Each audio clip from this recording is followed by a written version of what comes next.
fly. To fly to Neverland, all you need is a little faith, trust, and pixie dust, unless you're a fairy. The reality is fairies also need their wings, or else they can't even flutter off the ground. If a fairy's wings are restrained or damaged, no amount of pixie dust will allow them to soar into the sky like Peter Pan or the Darlings.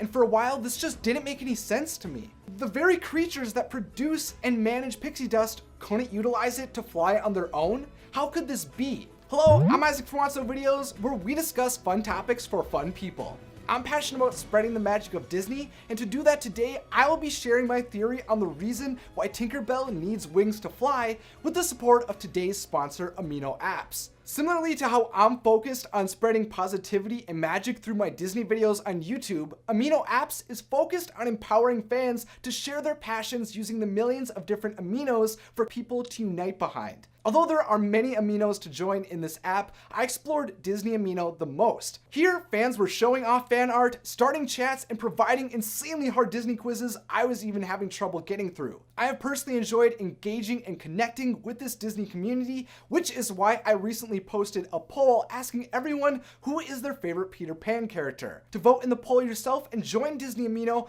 I have left my searchable username to find the poll and a link to the Amino app in the description. Pixie dust is a complicated element of magic. Objects will just automatically float with the presence of pixie dust unless for some reason the dust is put inside a container, then the vessel won't float.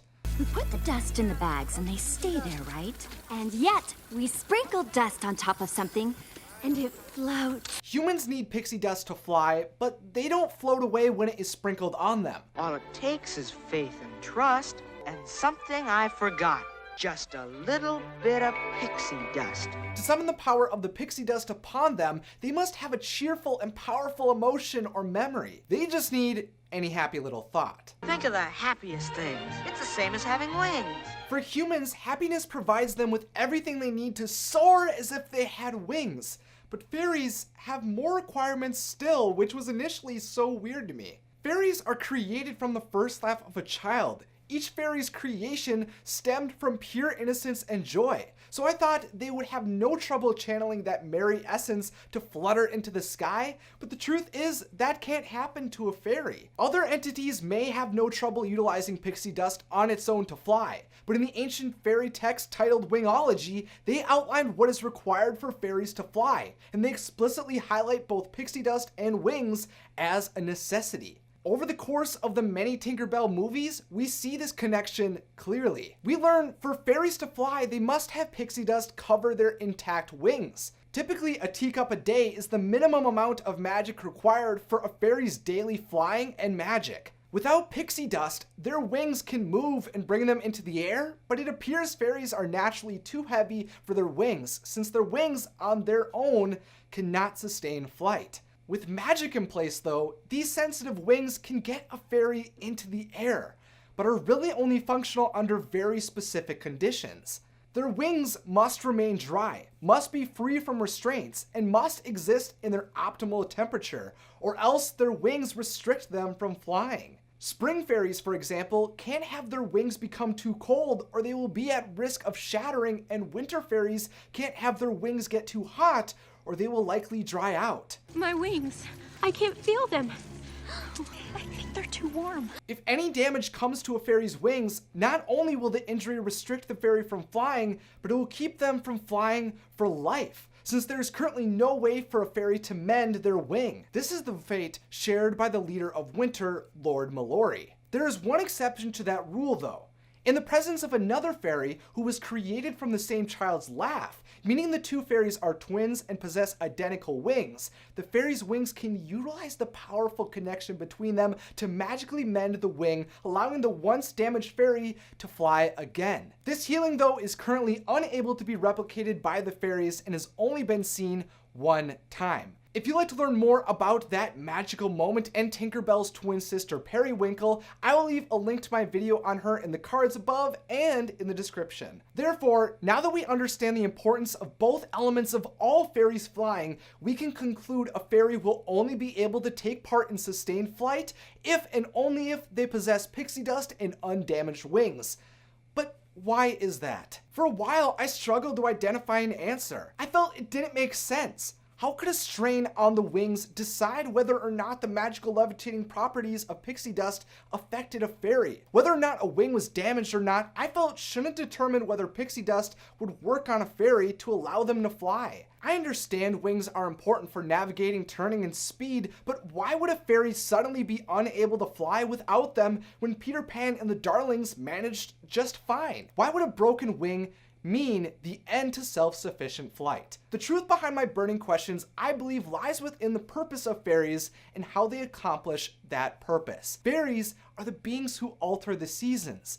They thaw frost, they create a warm breeze, they capture light, create rainbows, and sprout flowers, transforming winter into spring. Each year, each dominion of fairies prepares to change the landscape of the mainland to bring about a new season, and they accomplish this using pixie dust. See, that's the big difference between objects and humans and fairies. Objects passively channel magic. Whatever magic is thrown upon them will occur, so when pixie dust is sprinkled, they will float. Humans, on the other hand, appear to have a bit of ability to channel it, which is why they must focus on happy memories to activate the magic that is coursing around them. They are limited, though, in the magic they can activate. They can only fly. Fairies, though, don't just use pixie dust to fly. They are interacting with the pixie dust to channel it to accomplish their purpose in the world. Have you ever wondered how nature gets its glow? Who gives it light and color as the seasons come and go? You might see them if you try. While the fairies are accomplishing transforming the land using their talents, they are interacting with and manipulating the magic of pixie dust. But remember though, fairies cannot utilize this magic for flight when their wings are broken. The pixie dust doesn't allow fairies to float like Wendy, John, or Michael when there is a strain on their wings, even though we learn through Lord Mallory their talent can still be accomplished with pixie dust. Flight is tied with their wings, while their talent is tied with their body. What this indicates to me is that fairies channel the magic of the pixie dust in two different ways. While I think their wings only utilize pixie dust for flight, I think their bodies are resistant to the levitating effects of their dust to allow them to interact with pixie dust and focus that magic so they can accomplish their magical purpose in the world. For the fairies who live on the island of Neverland, they are only able to fly with pixie dust and their wings. And for the longest time, I didn't understand why. I thought they should just be able to freely levitate, float, and fly around with pixie dust alone, no matter the state of their wings. But it appears fairies function a little differently because they are using pixie dust for advanced purposes. I think their bodies were created to resist the effects of the levitating pixie dust so they could focus all of the magic coursing through their bodies towards fulfilling their talent for their season. Only the wings utilize the power of pixie dust to fly, so the rest of their bodies can use it to change the world. Fun people, I hope you enjoyed discussing Tinkerbell and the fairies of Neverland with me today. This has been a burning question for me, and there's still one more big Tinkerbell question on my mind. Who can understand them? That's a question for another video though, and if you'd like to stay up to date on when that inevitably is created by me, consider subscribing to the channel. And if you have a lot of fun with me here on YouTube, then please go check me out on Instagram and Twitter at Wotso Videos so we can continue the Disney discussions all the time over there, and so you can always be surrounded by this magical community. If you'd like to see more Wotso videos, then check out some awesome pics over here. And finally, thank you to Amino for being my first ever sponsor on my channel. Thank you for watching, and have a magical day.